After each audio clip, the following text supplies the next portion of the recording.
The Florida Man.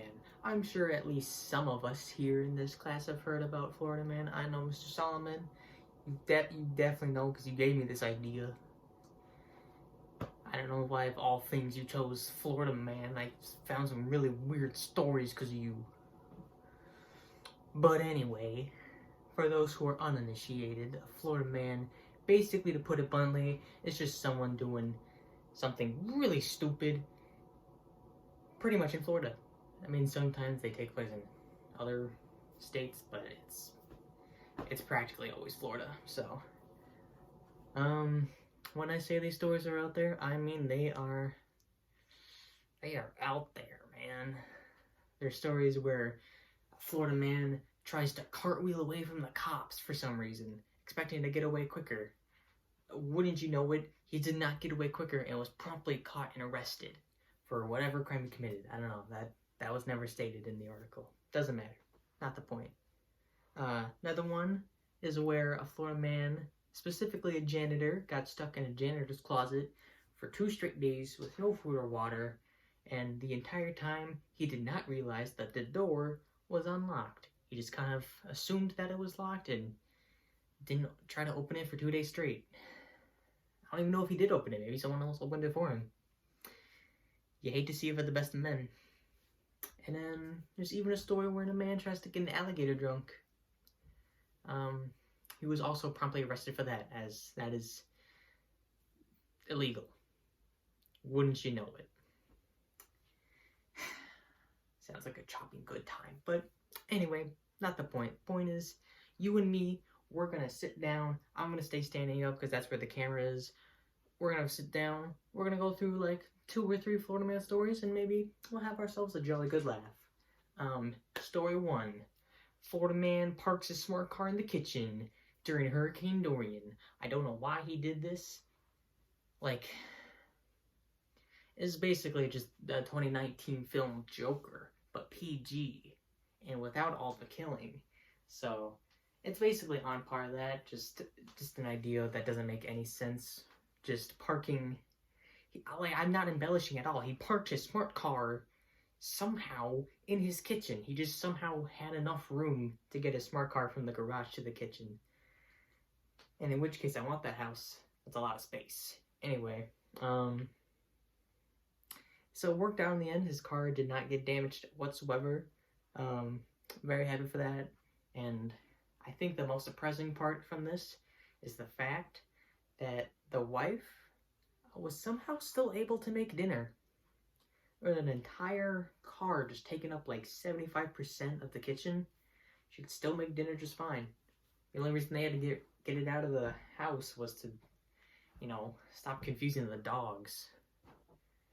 I'd sure be confused if there was a frickin' car in my kitchen, wouldn't you? I might not have questioned it as much as you would, but that's not the point. Another story. A man really wanted to go to Hooters one time, so you know what he did? He called 911 operators with the intention to ask for a ride there. He called 911 operators saying that his grandma was having a stroke in his parking lot, in his driveway. So, 911 operators come onto the scene, they're ready to help, but there's no grandma having a stroke in the driveway. In fact, she was inside the house, probably watching Seinfeld or something. She was perfectly fine. And then the man asked for a ride to Hooters. For some reason, I just don't get why, but they arrested him. It's almost like he misused 911 to get a ride to Hooters.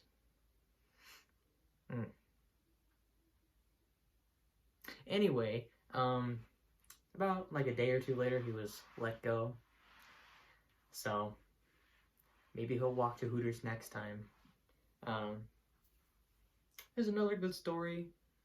I'm not really sure it qualifies as a Florida Man story, but this is what the top 20 list said, so, and it does seem kind of stupid in retrospect. A man played tug of war with an alligator for his dog. The alligator, he was walking his dog, and the alligator just decided to be like, alright, your dog, hand it over to me right now. He bites down on the dogs on the dog's leg, drags him into the water. And just to quickly state this, for if there's any extreme dog lovers, the dog is completely fine right now. It's good. This happened in like 2019, and the dog is still okay. Don't worry about that. Just thought I should tell you that right now. Anyway, from where we left off, dog is dragged into the water, and the man grabs the dog by his collar and starts playing tug of war with the alligator, basically. Big surprise, doesn't really go well for the man, as, you know, alligators' jaws are pretty freaking strong, and you know what? Alligators are just kind of strong in general. They're pretty big. So he gives up on playing tug of war, and instead decides to beat up the alligator, which honestly, thinking about it, what else could you do? Like, let's be honest here. What else could you do? Anyway, beats up the alligator and eventually lets go of the dog. Sadly, a little gruesome scene because the dog's leg was almost gnawed off.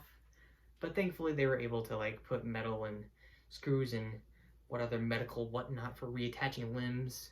And the dog is probably fine to this day. I'm not sure. That story hasn't been updated in a year, so I can only hope that this dog is doing peachy keen.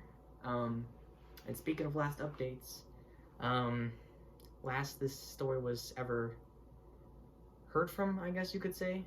Not the best way to phrase it, but whatever. The Florida man went back to where the alligator was, and probably some say that he's still hunting down the alligator to this day. I'm not joking. He grabbed like a organization of hunters, and he's probably still hunting that alligator to this day. Or maybe he got him. I mean, it was a year ago, so I would suspect he got him by now.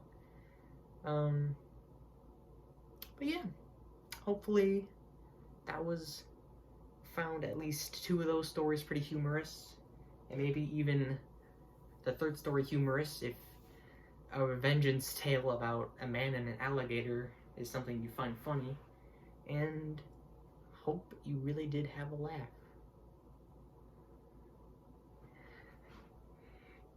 Okay, Mr. Solomon, where's my A? Where's my A, Mr. Solomon?